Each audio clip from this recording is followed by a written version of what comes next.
Hello friends. आज की class में हम पेडागोजी या शिक्षा शास्त्र से रिलेटेड कुछ इम्पोर्टेंट क्वेश्चंस देखेंगे। हमारी 800 एमसीक्यूज की जो सीरीज चल रही है, ये क्वेश्चंस बहुत इम्पोर्टेंट है टीचिंग एग्जाम को देखते हुए। तो आइए देखते हैं हम हमारा फर्स्ट क्वेश्चन।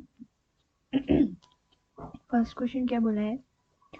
निम्न में से कौन सी ग्रंथि व्यक्तित्व विकास को प्रभावित नहीं करती है? ठीक है, प्रभावित नहीं करती है पूछा है। क्वेश्चन को बहुत ध्यान से पढ़ना है सबसे पहले, फिर ऑब्जेक्टिव पढ़ना है, फिर उसके बाद आंसर लगाने हैं। ठीक है, तो हम क्या होगा इसका आंसर? प्रभावित नहीं करते। सबसे पहले हम देखेंगे प्यूटरी ग्रंथि क्या होती है। प्यूटरी ग्रंथि, इसको देखेंगे इसके बारे में थोड़ा सा डिटेल में। यह ग्रंथि मस्तिष्क के ठीक नीचे स्थित होती है ना, और कई प्रकार के हार्मोन से स्रावित होते हैं। इस ग्रंथि से होने वाले हार्मोन्स में से एक है विकास हार्मोन। ये विकास हार्मोन ये हड्डी और मांसपेशियों के विकास को नियंत्रित करता है ना। जिन व्यक्ति में विकास हार्मोन्स की कमी होती है वे बहुत नाटे रह जाते हैं। नाटे मतलब बौने, जिनमें विकास हार्मोन्स की कमी होती है वो क्या रह जाते हैं? नाटे। फिर सेकेंड ऑप्शन क्या है? एंड्रिनल ग्लैंड, मतलब एंड्रिनल ग्रंथि। ठीक है, इसके बारे में देखेंगे। ये वृक्क ग्रंथियों का कार्य हमारे शरीर के अंदर की महत्वपूर्ण प्रक्रियाओं को नियंत्रित करने वाला होता है। ठीक है, और क्या होता है इसमें? यह नर और मादा सेक्स हार्मोन्स का भी उत्पादन करता है, जिन्हें एंड्रोजन और एस्ट्रोजन हार्मोन्स कहते हैं। ठीक है, थर्ड हमारी क्या है? थायराइड ग्रंथि। थायराइड ग्रंथि सांस की नली से जुड़ी होती है। इस हार्मोन का काम शरीर में कार्बोहाइड्रेट्स और वसा और प्रोटीन का चयापचय दर नियंत्रित करना होता है। ठीक है, और हमारा लास्ट कौन सी है? पीनेल पीनियल ग्रंथि। पीनियल ग्रंथि क्या होती है? इसे तीसरा नेत्र भी कहा जाता है, और ये मस्तिष्क में स्थित एक छोटी सी अंतःस्रावी ग्रंथि है। ठीक है, जिससे जागने, सोने तथा मौसम की गतिविधियों का नियमन करने वाला हार्मोन होता है ये। ठीक है, तो इसका आंसर क्या होगा? ग्रंथि व्यक्तित्व विकास को प्रभावित नहीं करती, ये वाला पूछा है। ठीक है, तो इसका आंसर क्या होगा हमारा? व्यक्तित्व विकास का अभी हमने सबका डिटेल देखा, तो इसका आंसर होगा हमारा फोर्थ नंबर वाला, पीनेयल ग्रंथि। ठीक है, सेकेंड क्वेश्चन देखेंगे। निम्नलिखित में से कौन सा विकास के व्यापक आयामों को सही पहचान कराता है करता है? ठीक है, ऑब्जेक्टिव देखेंगे। विकास के पहले सबसे देखेंगे विकास के व्यापक आयाम क्या होते हैं। विकास के आयाम मतलब देखेंगे कि विकास के आयाम बालक के शरीर, सामाजिक एवं मानसिक विकास क्षेत्र के से संबंधित होते हैं, ये विकास के आयाम। ठीक है, ऑप्शन देखेंगे। सामाजिक, शारीरिक, व्यक्तिगत एवं स्व। सेकंड देखेंगे शारीरिक, संज्ञानात्मक, सामाजिक एवं संवेगात्मक। तीसरा देखेंगे संवेगात्मक, बौद्धिक, आध्यात्मिक एवं स्व। शारीरिक, व्यक्तिगत, आध्यात्मिक एवं संवेगात्मक। ठीक है, इसका आंसर क्या होगा? इसका आंसर होगा ये सेकंड, शारीरिक, संज्ञात्मक, सामाजिक एवं संवेगात्मक। ठीक है, थर्ड क्वेश्चन देखेंगे। बालक अपनी माँ को पहचानना आरंभ कर देता है। कौन से माह से वो अपनी माँ को पहचानने लग जाता है? 6 माह, 8 माह, 9 माह, 3 माह? कौन सा होगा? 3 माह। 3 माह से ही वो अपनी माँ को पहचानने लग जाता है। ठीक है, जब वो सबसे छोटा होता है तब से ही वो अपना माँ को पहचानना स्टार्ट कर देता है। ठीक है, नेक्स्ट क्वेश्चन देखेंगे। प्रगतिशील शिक्षा में बच्चों को किस प्रकार से देखा जाता है? ठीक है, फर्स्ट ऑप्शन है खाली प्लेटों के रूप में, छोटे वयस्कों के रूप में, निष्क्रिय अनुकारकों के रूप में, सक्रिय अन्वेषणों के रूप में। ठीक है, प्रगतिशील शिक्षा क्या होती है? इसका सबसे पहले जॉन डीवी ने प्रगतिशील की अवधारणा के विकास में मतलब इसके जो प्रवर्तक है वो है जॉन टीबी। इन्होंने सबसे पहले प्रगतिशील विकास की अवधारणा को विकास में इनका विशेष योगदान है। ठीक है, जॉन टीबी कहाँ के रहने वाले थे? अमेरिका के रहने वाले थे ये। इस अवधारणा के अनुसार उन्होंने क्या बताया है? शिक्षा एकमात्र उद्देश्य है बालक की शक्तियों का विकास करने के लिए। प्रगतिशील शिक्षा मतलब है युवा शिक्षार्थी को उनकी पसंद और नापसंद या पसंद के अनुसार सीखने की स्वतंत्रता दी जानी चाहिए। ये प्रगतिशील शिक्षा का अर्थ होता है। ठीक है, इसमें क्या आएगा? इसका आंसर क्या होगा? इसका आंसर होगा हमारा सक्रिय अन्वेषणों के रूप में देखा जाता है बच्चों को। नेक्स्ट क्वेश्चन देखेंगे, 5th नंबर का हमारा क्वेश्चन। बच्चे की बुद्धिलाब्धि 90 से 110 के मध्य है, वह है कौन से? इसमें आएगा सामान्य बुद्धि के, प्रखर बुद्धि, उत्कृष्ट बुद्धि, प्रतिभाशाली। कौन सा होगा इसमें? इसमें होगा सामान्य बुद्धि के अंतर्गत आएगा वो बच्चा। ठीक है, 90 से 110 के मध्य है जिसकी, वो सामान्य बुद्धि के अंतर्गत। ठीक है, इसका आंसर होगा ए। बच्चे के लिए निःशुल्क एवं अनिवार्य शिक्षा का अधिकार अधिनियम कितने वर्ष के बच्चों के लिए लागू है? 6 से 14 वर्ष, 7 से 13 वर्ष, 15 से 11 वर्ष, 6 से 12 वर्ष। कौन से वर्ष के लिए है निःशुल्क? कौन से वर्ष से हो जाती है? 6 से 14 वर्ष। ठीक है, 7th क्वेश्चन देखेंगे। एक बच्चे की बुद्धि और विकास के अध्ययन की सर्वाधिक अच्छी विधि कौन सी है?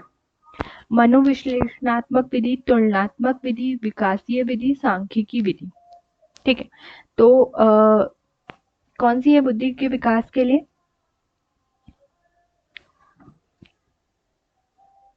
मनोविश्लेषणात्मक विधि क्या होती है? मनोविज्ञान की समस्या का अध्ययन करने के लिए प्रेक्षण, प्रयोग, अनुसंधान, सर्वेक्षण, मनोवैज्ञानिक परीक्षण एवं व्यक्ति अध्ययन विधियों का उपयोग किया जाता है इसके अंतर्गत। ठीक है, तुलनात्मक विधि में क्या होता है? तुलनात्मक विधि में इसमें दो या दो से अधिक चीजों की तुलना की जाती है और इसका उच्च कक्षाओं में तुलना, समानता, विषमता आदि शिक्षण के लिए ज्यादा उपयोगी साबित होती है। ठीक है, इसकी डेफिनेशन क्या होगी तुलनात्मक विधि की? जिस विधि में दो या दो से अधिक चीजों, घटना, व्यक्ति की तुलना की जाती है वो तुलनात्मक विधि कहलाती है। ठीक है, और हमारी क्या है? सांख्यिकी विधि। ठीक है, सांख्यिकी विधि क्या होती है? यह विधि एक वैज्ञानिक विधि है जिसके कारण इस विधि से प्राप्त सूचनाएं प्रामाणिक स्वीकार की जाती है, सांख्यिकी विधि होती है। ठीक है, और कौन सा हो गया हमारा? विकासीय विधि। हाँ, तो विकासीय विधि क्या है? इस विधि में प्रारंभ से ही बालकों को शब्द का परिचय किया जाता है, कराया जाता है। और क्या होगा इससे इसके लिए चित्रों के माध्यम से शब्दों का ज्ञान कराया जाता है। ये होती है विकासीय विधि। तो बच्चे की बौद्धिक और विकास के लिए कौन सी विधि सबसे अच्छी होगी? हमारी विकासीय विधि सबसे अच्छी होगी, है ना। ठीक है, नेक्स्ट क्वेश्चन देखेंगे। गार्डनर के साथ बुद्धि के अधिमान निर्धारित किया है, इसमें से कौन सा नहीं है? नहीं है पूछा है। ठीक है, नहीं है कौन सा है? स्थान संबंधित बुद्धि, भावात्मक बुद्धि, अंतर व्यक्तित्व बुद्धि, भाषात्मक बुद्धि। तो इसमें क्या होगा? हम देखेंगे गार्डनर का, पहले इसके बारे में देखेंगे कि इन्होंने क्या बताया है। ये इनका पूरा नाम क्या है? हार्वर्ड, मैं लिख देती हूँ वहां पे, हार्वर्ड गार्डनर। ठीक है, इनका पूरा नाम है। इनका मत है कि प्रत्येक व्यक्ति में 7 प्रकार की प्रतिभाएं होती हैं। इन्होंने कहा है किसी व्यक्ति में 2 या 2 से अधिक प्रधान प्रतिभाएं भी हो सकती है और कुछ लोग ऐसे होते हैं जिनमें 7 प्रतिभाएं संतुलित रूप से होती है ना। और उन्होंने कौन सा सिद्धांत दिया था? बहुबुद्धि का इन्होंने सिद्धांत दिया था। ठीक है, तो इन्होंने इन्होंने क्या बताया है इसमें? निर्धारित इनमें से कौन सा नहीं है पूछा है। ठीक है, तो इसमें कौन सा नहीं होगा? इसमें से होगा हमारा ये भावात्मक बुद्धि होगा इसका आंसर। ठीक है, नेक्स्ट क्वेश्चन देखेंगे, यदि एक बच्चे की मासिक आयु 5 वर्ष है तथा वास्तविक आयु 4 वर्ष है तो उस बच्चे की बुद्धि लब्धि कितनी होगी? कितनी होगी? 125, 80, 120, 100? कितनी होगी इसकी? 125 का आंसर होगा 125। ठीक है। मनोविज्ञान शिक्षा का आधारभूत विज्ञान है, यह किसने किया? किसने कहा है? BN. Jha, Skinner, Davis, Woodworth. किसने कहा है? ये हमने पढ़ा भी है ये।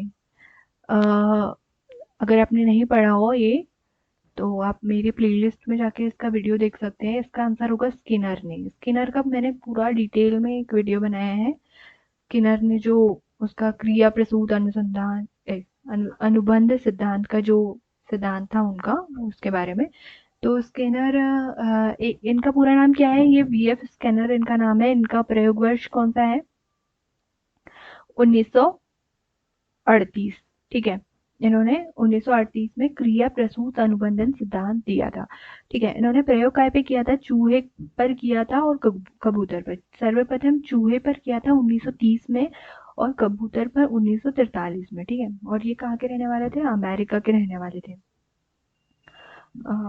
और इन्होंने मनोविज्ञान शिक्षा का आधारभूत विज्ञान है, यह कथन कहा था। ठीक है। चलो नेक्स्ट क्वेश्चन देखेंगे। 11th नंबर का हमारा क्वेश्चन है, हिंदी अक्षरों को बालक किस आयु में पहचानने लगते हैं? किस आयु में पहचानने लगते हैं? 3 वर्ष, 4 वर्ष, 5 वर्ष, 6 वर्ष? 5 वर्ष। 5 वर्ष से वो पहचानने लग जाते हैं हिंदी अक्षरों को। ठीक है। नेक्स्ट क्वेश्चन देखेंगे, एलेक्सा क्या है? एलेक्सिया क्या है? पढ़ने की अक्षमता, लिखने की अक्षमता, सीखने की अक्षमता, सुनने की अक्षमता? क्या है? एलेक्सिया है पढ़ने की अक्षमता। प्याजे की औपचारिक संक्रियात्मक अवस्था किस आयु अवधि तक मानी जाती है? प्याजे की, जीन प्याजे का आपने सिद्धांत पढ़ा होगा। अगर नहीं पढ़ा है जिन्होंने, वो मेरी प्लेलिस्ट में जाकर देख सकते हैं। मैंने वहाँ डिटेल में इसका पूरा सिद्धांत समझाया है। तो इनका जन्म कब हुआ था? जीन प्याजे का जन्म 1886 में। ठीक है। 1886 में जन्म हुआ था। ये स्विट्जरलैंड में के रहने वाले थे। इनका जन्म स्विट्जरलैंड में हुआ था। तो इसका क्या होगा? औपचारिक संक्रियात्मक अवस्था किस आयु अवधि तक मानी जाती है? ठीक है।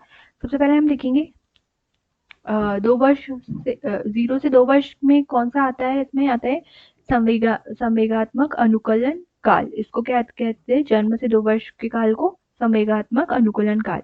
इसे प्याजे ने कौन सी अवस्था का नाम दिया है? इसे इंद्रिय जनित गामक अवस्था। इंद्रिय जनित गामक अवस्था 0 से 2 वर्ष तक। सेकंड क्या है? 2 से 7 वर्ष की अवस्था को क्या नाम दिया है? इन्हें पूर्व संक्रियात्मक अवस्था। ठीक है। और 7 से 11 वर्ष की अवस्था को हम नाम दिया है मूर्ति संक्रियात्मक अवस्था। ठीक है। और 11 से 15 वर्ष की अवस्था को नाम दिया है उन्होंने संक्रियात्मक अवस्था। तो इसका आंसर होगा संक्रियात्मक अवस्था कौन सी है? 11 से 15 वर्ष। इन्होंने इसमें क्या बताया है कि इस अवस्था में शीलता तथा निर्णय क्षमता विकसित हो जाती है या लगभग पूर्ण विकसित हो जाती है। ठीक है। तो इन्होंने औपचारिक आयु अवधि मानी जाती है 11 से 15 वर्ष। ठीक है। 14 नंबर का क्वेश्चन देखेंगे, गर्भ में बालक को विकसित होने में कितने दिन लगते हैं? कितने दिन लगते हैं भाई? इसका आंसर होगा बी, 280 दिन लगते हैं। ठीक है। 15 नंबर का क्वेश्चन देखेंगे, किस मनोवैज्ञानिक ने अपने 3 वर्षीय पुत्र का अध्ययन किया था? किस वैज्ञानिक की? पेस्ट्रोलॉजी, वॉटसन, स्टेनल, हॉल, जेम्स, सिल्ली? किसने किया था? पेस्ट्रोलॉजी ने किया था। ठीक है। फर्स्ट वाला हमारा आंसर होगा। इन्होंने अपने ही 3 वर्ष के पुत्र पर अध्ययन किया था तथा बेबी बायोग्राफी भी तैयार की थी उनकी। ठीक है। बालक का विकास होता है सिर से पैर की ओर, पैर से सिर की ओर, दोनों ओर से, इनमें से कोई नहीं। क्या होगा इसका आंसर? 16वें का आंसर होगा हमारा सिर से पैर की ओर विकास होता है बालक का। ठीक है। नेक्स्ट क्वेश्चन देखेंगे हम, विकास के संबंध में गलत कथन है। गलत कथन पूछा है। ठीक है। विकास के कथन में विशिष्ट से सामान्य की ओर होता है सार्वभौमिक प्रक्रिया है। दिशा सिर से पैर की ओर वर्तुलाकार गति। क्या होगा इसका आंसर? इसका आंसर होगा विशिष्ट से सामान्य की ओर होता है इसमें। ठीक है, नेक्स्ट क्वेश्चन देखेंगे। गर्भधान काल की अवस्था नहीं है पूछा है। ठीक है, नहीं है पूछा है। ऑप्शन देखेंगे। शैशवावस्था, डिंब, बीजाकरण, भ्रूणावस्था। ठीक है, ऑब्जेक्टिव डिंब क्या होता है? डिंब एवं शुक्राणु का संयोजन। ठीक है, और बीजाकरण क्या होता है? बीजाकरण इसका ये कितने दिनों तक रहता है? जन्म से 2 सप्ताह तक होता है बीजाकरण। ठीक है, भ्रूणावस्था कितने दिनों तक रहती है? ये 2 से 8 सप्ताह तक, मतलब 12 माह तक होती है। ठीक है, तो इसमें नहीं पूछा है गर्भधान। ये तो गर्भधान की अवस्थाएं है तीनों। ठीक है, नहीं है कौन सी है? शैशवावस्था, ये गर्भधान की अवस्था नहीं है। ठीक है, 19वें नंबर का क्वेश्चन देखिए। मानव जीवन की मनोभौतिक एकता कहलाती है। मन तथा शरीर का विकास, शरीर तथा हड्डी का विकास, शरीर से हृदय का विकास, आत्मा से मांसपेशियों का विकास। क्या होगा इसका आंसर?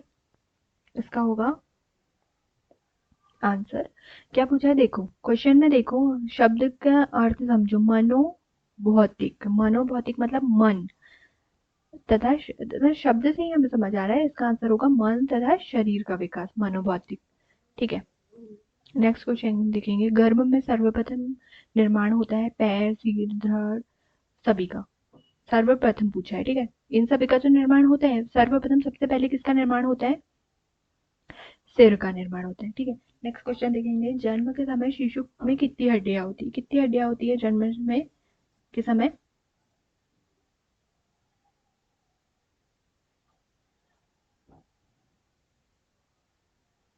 कितनी होती है? 170। ठीक है, बालक अपनी माँ को पहचानना प्रारंभ कर देता है 6 माह, 8 माह, 9 माह, 3 माह। कब से कर देता है? 3 माह से। ठीक है, सबसे पहले मतलब जब जब वो सबसे छोटा होता है तभी से वो अपनी माँ को पहचानना प्रारंभ कर लेता है। बालक के जन्म के समय शिशु की मस्तिष्क का भार कितना होता है? ठीक है, कितना होएगा उसका भार? उसका आंसर है बी। कितना होगा? 350 ग्राम मस्तिष्क का पूछा है। ठीक है, और नेक्स्ट क्वेश्चन देखेंगे। कल्पना जगत में विचरण होता है। शैशवावस्था, किशोरावस्था, बाल्यावस्था, शैशवावस्था व किशोरावस्था। तो सबसे पहले हम देखेंगे किशोरावस्था का कितने दिनों तक के रहती है ये? इसका वर्ष है 0 से 6 वर्ष तक। इसको दो भागों में बांटा है। पहला है 3 वर्ष तक पूर्व शैशवावस्था, 6 से, और दूसरी है 3 से 6 वर्ष तक उत्तर शैशवावस्था। ठीक है, सेकंड क्या है? किशोरावस्था। ये कितने, इसकी आयु कितनी होती है? 12 वर्ष से 18 वर्ष तक, जो कि बाल्यावस्था के बाद आती है तथा प्रौढ़ावस्था के पहले होती है। ठीक है, बाल्यावस्था कितने वर्ष तक रहती है? ये लिख देती हूँ मैं यहाँ पे। किशोरावस्था होती है 12 से 18, और बाल्यावस्था होती है 6 से लेकर 12। इसको स्कूल जाने वाली अवस्था का भी कहते हैं, क्योंकि 6 वर्ष के बाद बच्चा स्कूल जाने लगता है। ठीक है, तो कल्पना जगत में विचरण होता है। और लास्ट ऑप्शन क्या है? शैशवावस्था तथा किशोरावस्था। ठीक है, तो ये तो आपने समझ ली, शैशवा और किशोरा। ठीक है, तो इसका आंसर आएगा हमारा, इसका आंसर होगा डी, शैशवावस्था तथा किशोरावस्था। कल्पना जगत में विचरण होता है शैशवावस्था तथा किशोरावस्था का। ठीक है, नेक्स्ट क्वेश्चन देखेंगे। बालक मुख्य मुख्य रंगों की पहचान कर लेता है कितने वर्ष में कर लेता है? 5, 2, 3, 4। कितने वर्ष में कर लेगा? 5 वर्ष से, क्योंकि 2 वर्ष में तो उसको इतना समझता नहीं है, 3 में भी नहीं समझता है, 4 में, तो वो 5 वर्ष में रंगों की पहचान करना सीख लेता है। ठीक है, नेक्स्ट क्वेश्चन देखेंगे। छोटे छोटे वाक्यों को बोलने तथा 3 पहियों की साइकिल चलाना, यह कार्य किस अवस्था में होता है? शैशवा, बाल्य, किशोर, प्रौढ़ावस्था। किस अवस्था में होता है? छोटे छोटे, जब यह होता है शैशवावस्था में, जब बच्चा छोटा होता है। इसका आयु काल क्या होता है? 6 वर्ष तक। 6 वर्ष की आयु में वह 3 पहियों की साइकिल चलाना का कार्य प्रारंभ हो जाता है उसका। ठीक है, नेक्स्ट क्वेश्चन देखेंगे। निम्न में से किस घटना की ओर बालक सर्वप्रथम आकर्षित होना प्रारंभ करता है? कौन सा प्रकाश, माँ, ध्वनि, भोजन। तो इसका आंसर होगा प्रकाश। सबसे पहले वो प्रकाश की ओर आकर्षित होता है। ठीक है, नेक्स्ट क्वेश्चन देखेंगे। बालक की जिज्ञासा को किया जाना चाहिए। दमन, शांत, उत्तेजित, सक्रिय। क्या किया जाना चाहिए? जिज्ञासा को शांत करना चाहिए, उसकी जिज्ञासा को। ठीक है, नेक्स्ट क्वेश्चन देखेंगे। भारत में बाल विकास की शुरुआत हुई थी 1930, 1887, 1879, 1590। कब हुई थी? 1930 में बाल विकास की शुरुआत हुई थी। ठीक है, नेक्स्ट लास्ट क्वेश्चन देखेंगे। किशोरावस्था में सामाजिक विकास पर जिसका प्रभाव नहीं पड़ता है वह निम्न में से कौन सी है? रुचि, आवश्यकता, असुरक्षा, अभिवृत्ति। कौन सी है? सामाजिक विकास पर जिसका प्रभाव नहीं पूछा है, ठीक है, नहीं पड़ता है, कौन सी होगी? इसमें होगी असुरक्षा। सामाजिक विकास पर इसका कोई प्रभाव नहीं पड़ता है, असुरक्षा पर। रुचियों पर भी पड़ेगा, आवश्यकताओं पर भी पड़ेगा, अभिवृत्ति पे भी पड़ेगा, है ना। ठीक है, चलो, आई होप आपको समझ आया होगा कि क्वेश्चन आंसर, ये बहुत इंपॉर्टेंट क्वेश्चन आंसर्स है जो अक्सर एग्जाम में पूछे जाते हैं, इससे रिलेटेड क्वेश्चन आंसर। तो आपको अगर पसंद आया हो तो please like and share video अपने फ्रेंड्स के साथ कीजिए। और अब हम नेक्स्ट क्लास में और क्वेश्चंस देखेंगे। हमारी 800 क्वेश्चंस की सीरीज जो है, अगर आप ये 800 क्वेश्चंस कर लेते हो तो आपको एग्जाम में कहीं और से पढ़ने की बिल्कुल ज़रूरत नहीं है। मतलब ये अगर आपने 800 क्वेश्चंस देख लिए अच्छे से तो आप इससे काफ़ी अच्छे नंबर ला सकते हो। ठीक है, थैंक यू।